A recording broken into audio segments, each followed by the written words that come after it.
Hello guys, Wednesday na naman kaya day off natin, tayo naman yung magluluto guys. Mino nga pala nating sisig na bangus ngayon yan, budbudan lang natin ng salt and pepper tapos magpainit na tayo ng kawali. Prito na natin guys, sinati ko nga pala kasi hindi kasi yung bangus sobrang laki sa kawali. Dito kasi nung kawali natin guys, no? Pagka prito guys, yan na, himay-himayin lang natin, budbudin natin yan yung mga laman, no, yung mga taba-taba niya guys. So yan, huwag natin tapon yung balat guys, tabi natin, gagamitin natin mamaya yan na magpainit na tayo ng mantika. Magigisa nga pala tayo dito ng sibuyas, sama na rin natin guys yung bawang tapos siling green guys.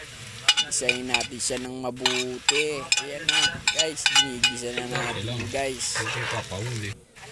Tapos lagyan na natin dito yung pork liver natin guys. Lagyan na din natin ng paminta. Kaya na bahala sa timpla yan.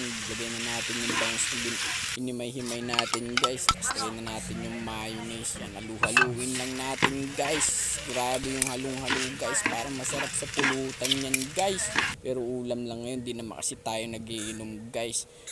Lang yan na nga, pawisan na nga pala ako dito kakalo. Nilagyan na pala natin yung itlog, 2 piraso guys. Binalik na natin doon sa balat niya guys. Ayan na, tapos na guys, pwede ng pangpulutan yan. Ulam pala. Salamat guys.